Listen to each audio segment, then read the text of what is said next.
किस तरीके से देखते हैं, क्या ये बयानबाजी चलती रहेगी? अशोक गहलोत और सचिन पायलट में से रावण किसे मानते हैं और राम किसे मानते हैं? हुड्डा लगातार अपने टारगेट में आपको रखते हैं और आरोप आप पर भी लगते हैं कि आप जाति की राजनीति करते हैं। नमस्कार दोस्तों, मैं विक्रम फिर हाजिर हूँ आपके साथ एक इस नए वीडियो में। आप देख रहे हैं रंगीलो झुंझुनू।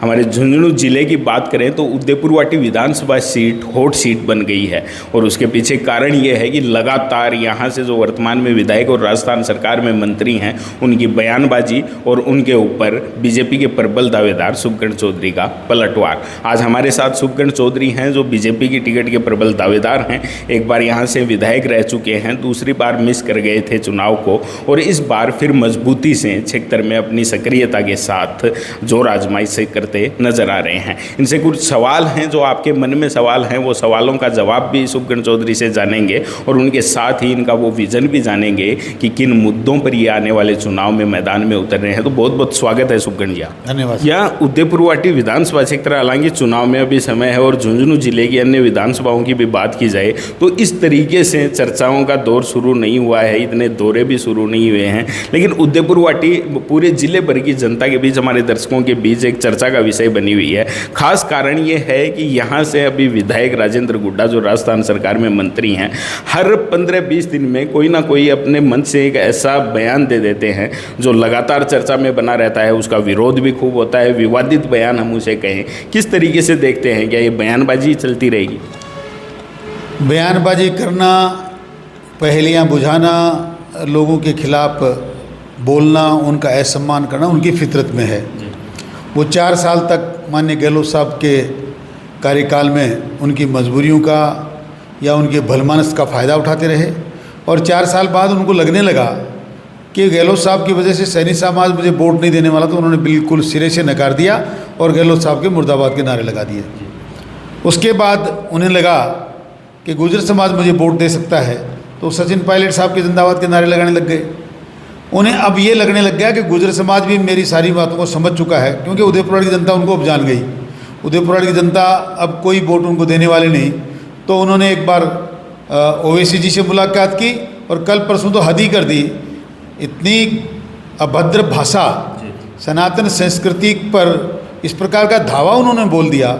माता सीता जो हमारी आध्यात्मिक देवी हैं, जो हमारी पूजनीय हैं, हिंदू धर्म को मानने वाला भगवान राम और सीता को अपना देवता तो वो है ही हैं, अपना इष्ट मानते हैं और उनकी तुलना वो इस प्रकार की करता है कि राम और रावण सीता की सुंदरता के लिए उनके पीछे पीछे भागते थे। या तो उनको ज्ञान नहीं है, या वो, मैंने पहले भी कई बार कहा है कि मुझे डाउट होता है इस बात का कि वो सनातन संस्कृति को मानने वाले हिंदू हैं भी कि नहीं हैं। वो चाहे जैसी बात बोल जाते हैं। अरे जिस माता को के मुँह को उनके देवर राम लक्ष्मण ने कभी देखा नहीं, वो उनकी नथ को नहीं पहचान पाए, इतनी आराध्य देवी, इतनी महान नारी का प्रतीक, उनके लिए वो इस प्रकार की बातें करते हैं कि सीता के राम और रावण पीछे पीछे भागते थे उनकी सुंदरता के लिए। इससे हल्की बात कोई हो नहीं सकती, इसके हल्का शब्द कोई व्यक्ति काम में ले नहीं सकता। और दूसरी तरफ कहते हैं कि जिस प्रकार माता सीता के पीछे राम और रावण भागते थे, उस तरह से अशोक गहलोत और सचिन पायलट दोनों मेरा चेहरा देखकर मेरे पीछे पीछे भागते हैं। उनमें क्या खासियत है, क्या करामात है, मैं उनसे जानना चाहता हूँ और आपको विश्वास दिलाता हूँ आपके चैनल के माध्यम से कि आने वाले समय में उनके उस रंग रूप को, उनके उस चेहरे को जनता काला करने वाली है और यहाँ से निकाल देने वाली है। वो कुछ दिन पहले कहते थे गधे पे बैठा के, अब की बार मौका आ रहा है जनता मुंह भी काला करे और गधे पर बैठाकर यहाँ से रवाना भी कर देगी, ऐसी जनता ने ठान रखी है। जैसे दोस्तों, एक सवाल अगर हमारे राजेंद्र गुड्डा से मुलाकात होगी तो ये ज़रूर पूछेंगे कि उन्होंने राम और रावण के बारे में जिस तरीके से कहा है कि माता सीता के पीछे राम और रावण दोनों पागल थे, उस तरीके से अशोक गहलोत और सचिन पायलट राजेंद्र गुड्डा के पीछे पागल हैं। तो ये सवाल ज़रूर राजेंद्र गुड्डा से मुलाकात हुई तो पूछेंगे कि आप इनमें से अशोक गहलोत और सचिन पायलट में से रावण किसे मानते हैं और राम किसे मानते हैं? दूसरी तरफ जिस तरीके से आप सक्रिय भूमिका में, विपक्ष की भूमिका आप लगातार निभाते आ रहे हैं, राजेंद्र गुड्डा ने चुनाव के समय कहा कि कुंभाराम लिफ्ट परियोजना का पानी है वो क्षेत्र को दिलवाऊंगा। क्या विपक्ष की भूमिका के नाते आपसे सवाल है कि क्या वो वादा पूरा हो पाया? देखिए, उदयपुरवाटी जनता के साथ सबसे बड़ा धोखा पानी का हुआ। हमारी 20 ग्राम पंचायतें ऐसी हैं जिनमें बूंद बूंद पानी को जनता तरस रही है, त्राहीमाम हो रहा है। हमने 5 साल में बहुत कोशिश करके पूरी कोशिश की कि उनमें जितनी भी व्यवस्था हो सकती है, एक बार लोगों में बिल्कुल जल युद्ध ना हो जाए, इसकी व्यवस्था की।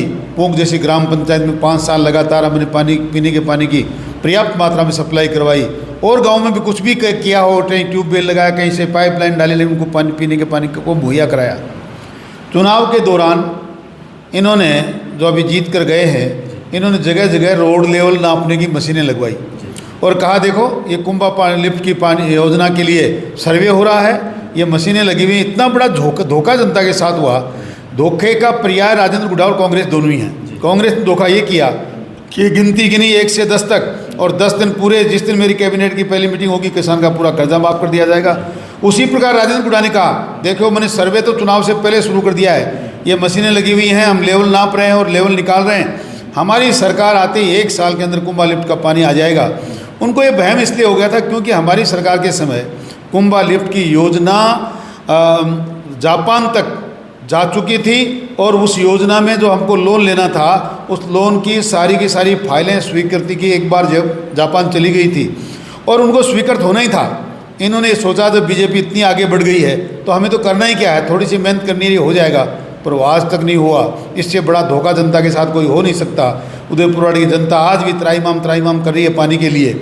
सबसे बड़ा कहीं फेलियर उनका है तो जो जनता को, उदयपुरवाड़ी जनता को पानी नहीं पिला पाए, जिसको 1 साल के अंदर स्वीकृत हो जाना चाहिए था, उसमें वो फेलियर है। अच्छा, इसके साथ ही राजेंद्र गुड्डा ने वादा एक और किया था, जिस तरीके से उदयपुरवाटी में अपराध का ग्राफ देखा जाए लगातार बढ़ता ही जाता है। उन्होंने वादा किया था कि डिप्टी कार्यालय यहाँ उदयपुरवाटी विधानसभा क्षेत्र के लिए गुड्डा के लिए खुलवाऊंगा, तो उस वादे का भी शायद सिफर ही है। उदयपुरवाड़ी की जनता से एक नहीं अनेकों वादे किए गए। मैं जनता को सुरक्षा दिलवाऊंगा, मैं यहाँ डिप्टी ऑफिस, सीओ ऑफिस खुलवाऊंगा ताकि अपराधों पे अंकुश लगे। उन्होंने SC ST के परिवारों को कहा था मेरा पहला प्यार है। उस पहले प्यार के खिलाफ 4 साल में 89 एट्रोसिटी के मुकदमे दर्ज हुए, जिनमें उनके सजातीय बंधु डिप्टी ने स्वतंत्र पे FIR लगा दी। ये उनका अपराध रोकने का नमूना है।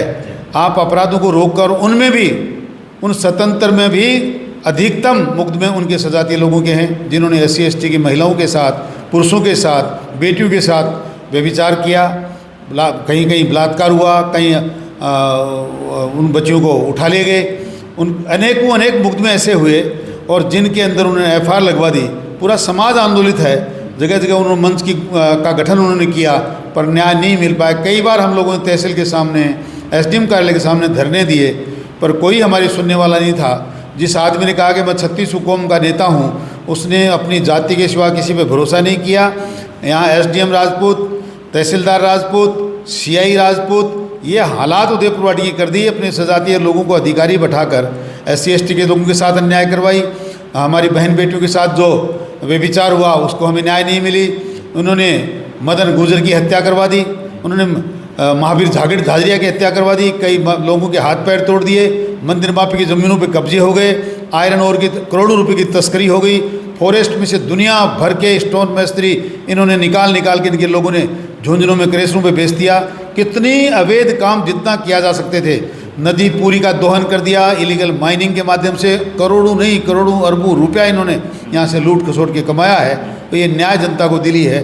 जनता में बहुत बड़ा विरोध है, जनता बिल्कुल खिलाफ है, और जनता जब भी वक्त आए ऐसे नेता को यहाँ से उठा के फेंकना चाहती है।